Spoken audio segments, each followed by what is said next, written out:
I gotta have you pick something up at the store. I've gotta have you pick up rat traps, or mouse traps. Also, Grady was attacked by a dog.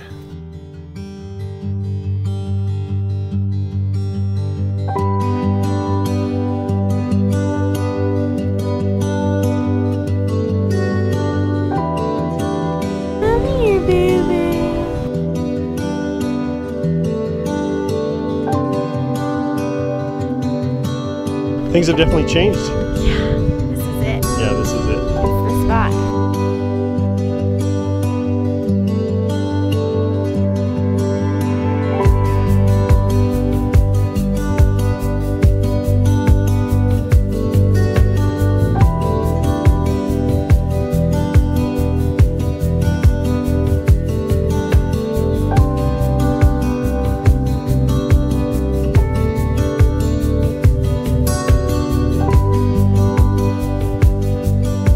10 years ago. 10 years ago. We were in this exact same spot. I just felt so overwhelmed in that moment, realized how small I am, you know? And I sat down and wrote a letter to God, and Michael snapped a picture of it. So I think that picture kind of helped us remember this spot and this moment. Yeah.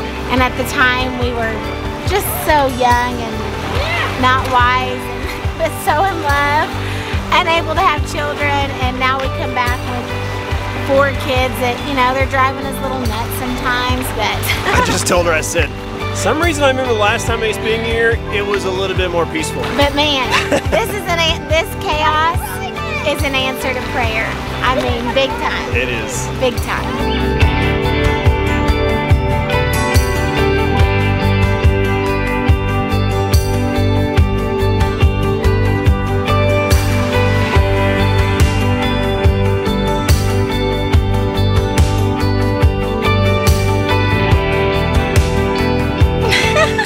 There's so much wind! It's so windy out there. I have no idea if we got any audio from when we were down at the lake. So I just wanted to say that I love you. I love you too. The kids, I hope, will remember the spot that Mom and Dad took them to years ago whenever they're older and want to bring their family back here someday. Because they're crying back there now about a feather that they couldn't bring with them, and I don't know what else. But anyway. Yeah, so anyways.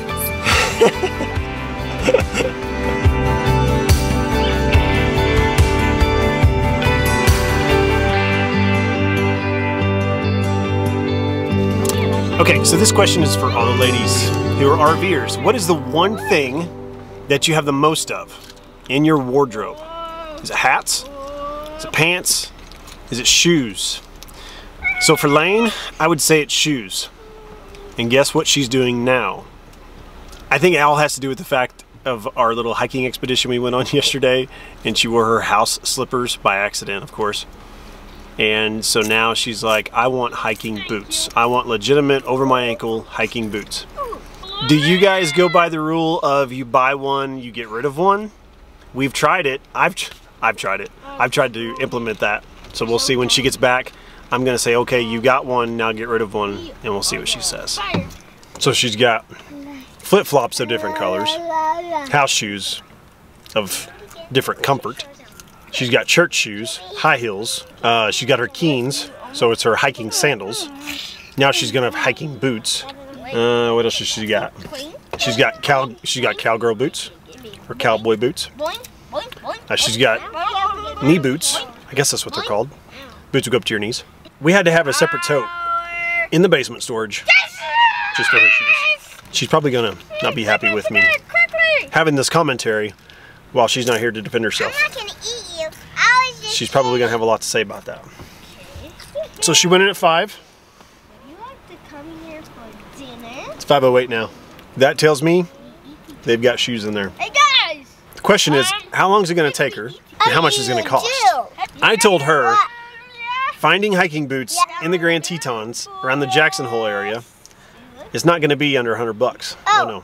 Everything here is expensive, and it's probably going to be 150 to 175 bucks for hiking boots. That's my guess. Maybe I'm wrong. We'll see.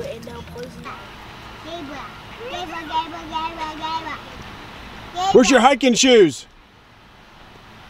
I actually did have some, but not in my size. They said Jackson's probably the best bet.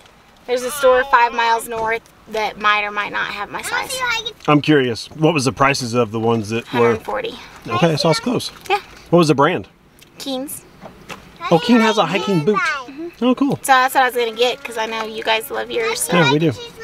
So all of us have Keens except for Lane. You got Chacos. Yeah, which I love. I love my Chacos, but here's the deal. When we go on long hikes, there's no ankle support and it hurts. So I want to get boots that have ankle support. Yep.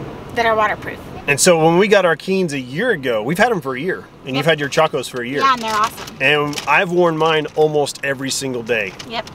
And they're still in great shape and they've lasted for a year.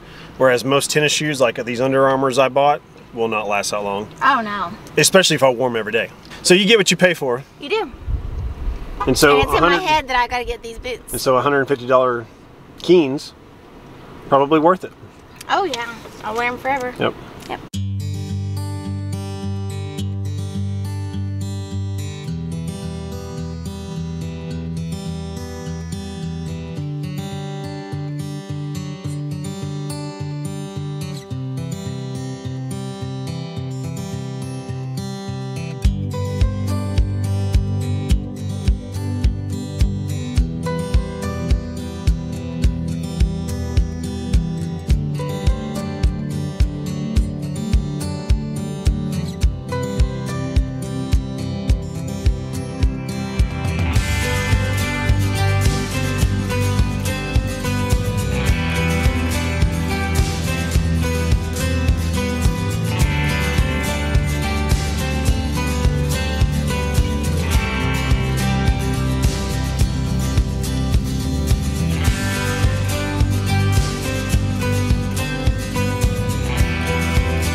Okay, so I gotta have you pick something up at the store. I've gotta have you pick up rat traps, or mouse traps. I'm not kidding you. I was starting to put stuff underneath the storage, discovered a large area where a mouse had chewed up a bunch of toilet paper and just different things and had kind of built himself a little nest. He's probably getting access into the RV somehow. Okay. Also, Grady was attacked by a dog. Grady was attacked by a dog. Remember that little bitty Airstream? Okay, so they had a dog, and of course Grady should have been paying attention to where he was running, but he ran right between their campfire and their Airstream, and their dog went after Grady and bit him on the arm. But Grady's fine, he didn't cry, he's just got a little scratch. But yeah, they were very apologetic. They were super apologetic. In fact, the lady was crying. It scared her to death because she'd never seen her dog do that before, and so it just scared both of them. They were both just, yeah, they were both just so sorry, and she was crying, and so, but Grady's fine. Grady's fine. Yeah, I promise. Okay. All right. Love you too. Bye. So show me where you got bit at. Ooh. Does it still hurt? No. So what happened? So tell us what happened with the whole dog thing. Well, we were playing a game, and I thought I could get a shortcut to my bike. Right when I got around, this dog just ran at me and just pounced on me. Yeah, knocked you down? Yeah. And bit you on the arm? Yeah. But you're tough. Didn't cry, did you? No. Nope. It wasn't bad. It only scared me. It didn't hurt that bad. So I was inside the RV, and one of our other RVers that are here yelled at me and said, "Hey, Michael, come out here." So I ran out, didn't know anything had happened, and he had told me that Grady had been attacked by a dog. So I go over to where Grady is, and he's slowly walking back, not crying, But the two owners of the dog, a young couple, came just tearfully to me. Like they were both just so shooken up, because I'm sure like most people, when you are younger and you don't have kids, that dog is like your child. And so they were just shocked that their dog had just attacked my child. And so the lady came and she was just so apologetic and so very sorry, and tears in her eyes, and was just, it scared her to death that it happened. And he too was just, I could just tell that they were both shocked that it had happened, and was very concerned about Grady. And so whenever you have a situation like that occur and both parties are calm and cool and apologetic, there's no reason to escalate it or make it worse. And so I knew Grady was fine. I inspected him, looked at his arm, scratch. I too myself was attacked by a dog when I was a little kid, so I kind of knew what to expect. It wasn't something that, oh my goodness, my child, you know, how could this happen? Because it happened to me, so I kind of experienced it once before. Grady's tough, he's fine, like you've seen, scratch, a couple scratches. We put a Band-Aid on it. We'll put some rubbing alcohol on it later when he will let me, but he's all good. But that's the thing, like, you know, we're here hanging out with people, and everybody here has a dog. We have a dog, but he didn't come with us on this trip. Sometimes dogs, you know, aren't familiar with other people, and so they're a little bit territorial or protective, and we get that. It's part of dog ownership, and it's part of being around dogs. And so I'm trying to teach the kids that whenever we're at an RV park, to stay on your site area and to not, you know, go around where other campers are, because you don't ever know if they have a dog, if the dog's on a leash, if it's a mean dog. And so Grady learned a lesson. And so the important thing is that Grady's okay. Okay, Lane just got back from the store. You got something to show off? Let's take a look at these. Yeah, that's right. What is it? What are the brand? Are they Keens? Shoes. Are they Keens? Yeah, they're Keens. They're the cheapest ones, but I like them. Did you even buy socks? Yep. I go all out. Well, they do look good. Thank you. They definitely look like they're gonna be great for hiking. Yep, they're waterproof. Now I'm feeling kind of jealous. I don't have me new hiking boots. Let's go. Get you some. Don't show my bald spot.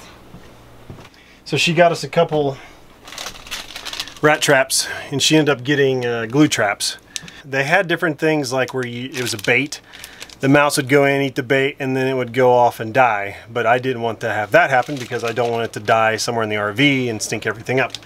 So she got glue traps, and we got two different sizes. We got a rat size and a mouse size, because I don't know what size rat, mouse we're dealing with here. Are you a fan of mice? You love them. Cute little creatures. I would rather run into a copperhead. And I know everyone's going to think I'm crazy, but mice will make me act like a girl. They will. Well, I've got the mouse traps set. Ugh. So we'll see. Hopefully we'll get one. Let's just forget about it. Okay. Don't tell me any of it. Okay. Don't tell you when I catch them? Nope. Really? Let's just pretend like it never existed, and you just take care of it. Will do. In RV living, there's going to be places that you've put on your list, and then you get here and it's just everything or even more than what you ever imagined, and then leaving is kind of like, you just hate to leave. Here at this place, it's a 5-day limit now. It's become so popular that I had to put a 5-day limit on it. So we've been here for our 5 days now, and time for us to go. And luckily, we got an amazing spot. I mean, just no obstructed view of the Teton Mountains. It's incredible. If you are into boondocking, or maybe you're like, you know what, I'm not sure about boondocking, but I want to, if I do ever boondock, I want it to be the best of the best places in the United States to boondock. This is it, without a doubt, hands down. If anybody knows of any other place to boondock that is a prettier view than this, write it down in the comments. Let us know, because I don't know of any other. Lane's already gone down the mountain. She's going to call me and let me know if anybody else is coming up, because it is a 1-lane road and you don't want to meet somebody on the road. Somebody will have to back up. The road up here is not steep at all. It is a little rough, but not steep. Any large rig can make it up here. You just got to take it slow. And so there's a spot where we camped. You can probably fit, I don't know, maybe 7 to 10 RVs in there, depending on size. Then there's another one down the way. You can probably fit 2 or 3. Right here's one. They can probably hold 2 or 3, depending on how this person parks. If they park right in the center, then you're probably not going to get in there. But there's a spot that'll hold probably 2 or 3 RVs, and then there's a couple more down there that'll hold 2 or 3 RVs. But what I would do first, honestly, if you are unsure about anything when you get here, down at the bottom where the lower Teton parking area is the camp host. They do have a camp host for this area now. And so I would go down there and talk to him and just see what the availability is. Then you can make your own decision on where you want to go. I'm almost down the mountain, but I just wanted to show you guys. Here is an example of, oh my gosh.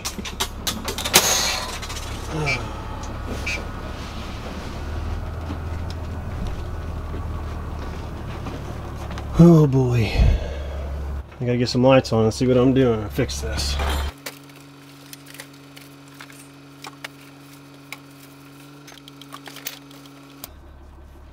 How was the rocking? I mean, there's some unevenness on this road, and cabinets came open, the fridge came open. Luckily nothing spilt or broke that I can see, so we're good. As I was saying, this road is it's not horrible, it's just a little unevenness. I didn't have the Velcro latches on the fridge, so Lane went shopping today, so the fridge has a lot of weight in it. Just push the doors open. Hopefully those Velcro latches will hold it better now.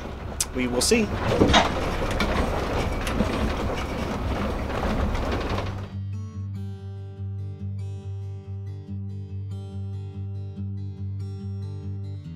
It gets windy. Michael says, this is flipping stressing me out because I think it's going to mess up the video. I'm thinking, yeah, but it's blowing my hair very nicely.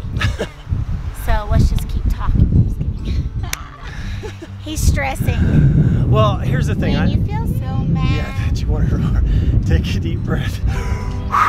So if I had to guess, where we are standing at right now is probably the most desired boondocking spot in all of the United States. So I discovered this place probably about 2 years ago whenever we were doing our search. A couple other YouTube families had been here, documented it, and I was like, wow, cannot wait to go and see this place and just camp here for free with these amazing views. The RV is actually faced towards the mountains, so every morning when we wake up, we look out the big front window. This is our view. To that, and it's very cool. And sunset is beautiful here, beautiful. So whenever we got here, the first night we camped down low. The next morning, Michael drove up, found us a spot, and then I had to drive up in the Jeep to make sure nobody come down the mountain while he was bringing the Class A up, because it's a one-lane road. And we got up here, we feel like we got the best view in the house, and it's just been a perfect spot. Okay, we're moving. Today's moving day. All the time. Yep. Today's moving day. But I know Hashtag rant. Yeah. So like while we were trying to record this, it's windy. It's not right now, so say good things. Okay, so lots of wind. Lots of wind right now.